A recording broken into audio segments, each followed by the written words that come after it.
Assalamualaikum warahmatullahi wabarakatuh.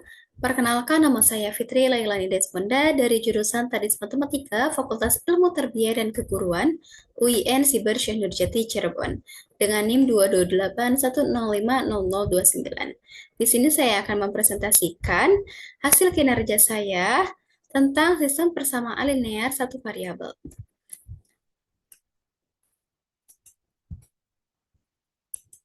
Langsung saja, di sini ada beberapa menu, yaitu yang pertama ada pendahuluan, isi materi, pembahasan, latihan, dan juga kesimpulan. Yang pertama ada pendahuluan. Di sini saya akan menjelaskan tentang sistem persamaan linear satu variabel dengan elemen SMP kelas 7 fase D di tahun 2025 semester 1.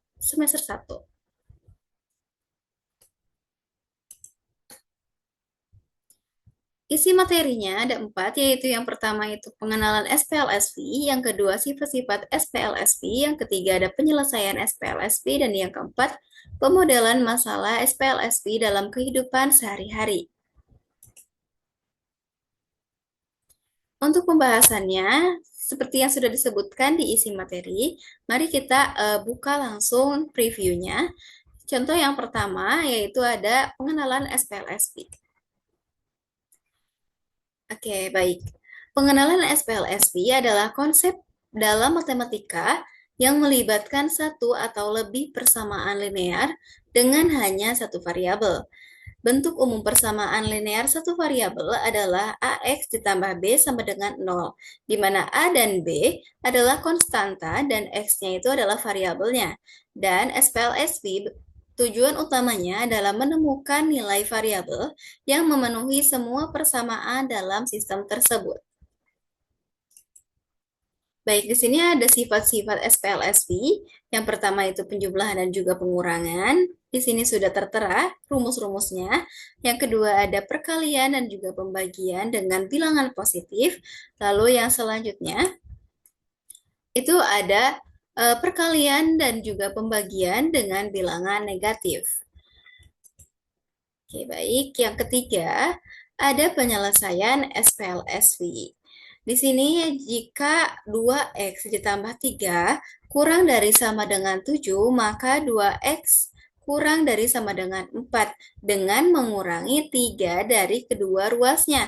Jadi 2x ditambah 3 dikurangi 3 kurang dari sama dengan 7 dikurangi 3. Maka di sini di ruas kiri 3 positif 3 dikurangi 3 itu 0. Jadi kita hanya menuliskan 2x. Lalu di ruas kanan 7 dikurangi 3 itu sama dengan 4. Maka hasilnya adalah 2x kurang dari sama dengan 4. Oke, kita kembali ke soal yang tadi.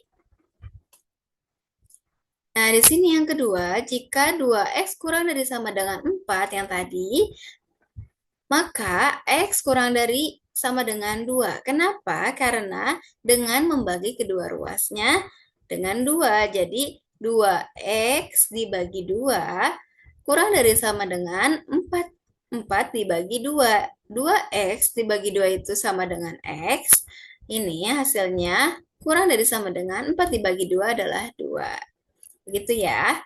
Nah, lalu jika negatif x kurang dari 5, maka X lebih dari negatif 5. Kenapa nih seperti ini? Karena mengalihkan kedua ruasnya itu dengan negatif 1.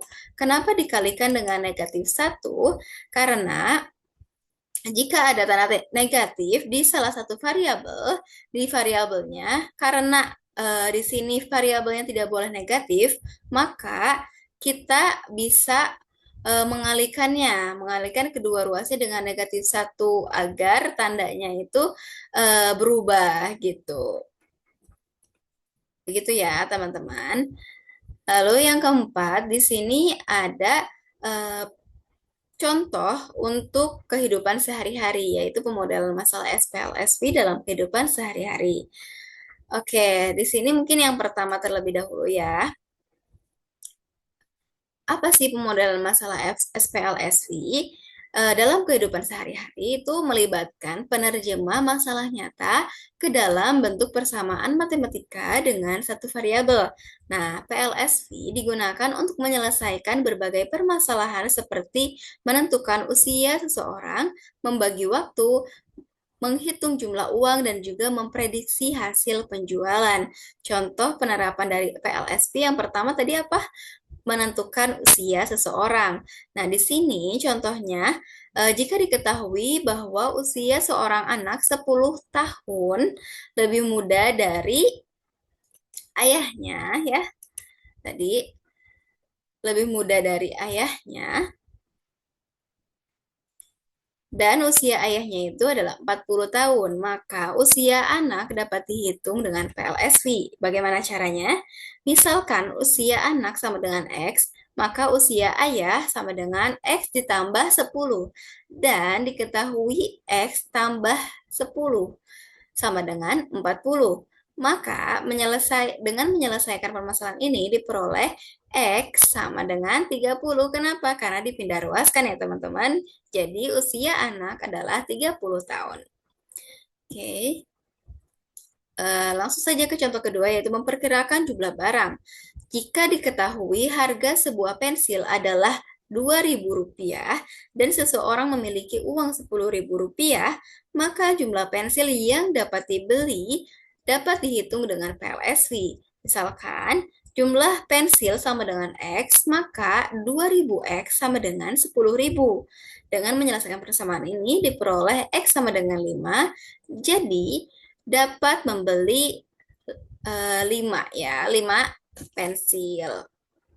Begitu ya, karena tadi 2000X, 2000 dipindahkan ke ruas kanan ya. Jadi 10.000 dibagi 2000. Jadi X-nya itu sama dengan 5. Begitu ya. Jadi kita bisa membeli 5 pensil dengan uang 10.000 itu. Lalu yang ketiga di sini menentukan waktu. Jika diketahui seseorang membutuhkan waktu 2 jam, 3 jam untuk menyelesaikan tugas A dan waktu yang dibutuhkan untuk menyelesaikan tugas B adalah 2 jam kurangnya dari tugas A, maka waktu yang dibutuhkan untuk menyelesaikan tugas B tadi berapa gitu ya. Untuk tugas B itu dapat dihitung dengan PLSV teman-teman. Misalkan waktu tugasnya B sama dengan X gitu ya. Maka waktu tugas dari A sama dengan X ditambah 2. Dan diketahui X tambah 2 sama dengan 3. Dengan menyelesaikan persamaan ini diperoleh X sama dengan 1.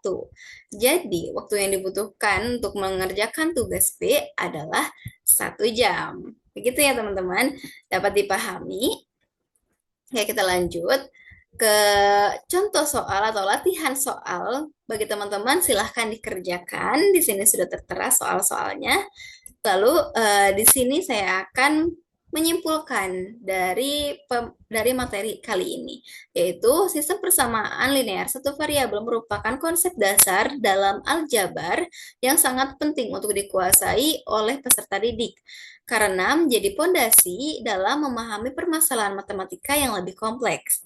SPLSV adalah persamaan yang hanya melibatkan satu variabel berpangkat 1 dan dapat ditulis dalam bentuk umum, yaitu AX tambah B sama dengan 0, di mana A dan B adalah konstanta dan juga X-nya adalah variabel. Oke, melalui pembelajaran SPLSV, peserta didik tidak hanya belajar memahami bentuk dan juga unsur dari suatu persamaan linear satu variabel, tetapi juga dilatih untuk menyelesaikan dengan berbagai metode seperti substitusi dan operasi aljabar. Selain itu, peserta didik diajak untuk mengaplikasikan konsep SPLSV dalam menyelesaikan masalah nyata sehari-hari seperti menentukan umur, menghitung jumlah barang, dan juga memperkirakan waktu. Oke, di sini pemahaman yang baik terhadap SPLSV akan mengembangkan keterampilan berpikir logis, kritis, dan juga analitis. Peserta didik menjadi terbiasa memecahkan masalah secara sistematis dan juga bertanggung jawab terhadap proses serta hasil penyelesaiannya. Oke, di dalam latihan-latihannya kita dapat mengevaluasi dan juga meningkatkan penguasaan terhadap materi SPLSV secara bertahap dan juga berkelanjutan. Mungkin itu saja yang bisa saya sampaikan, kurang lebihnya mohon maaf. Wassalamualaikum warahmatullahi wabarakatuh.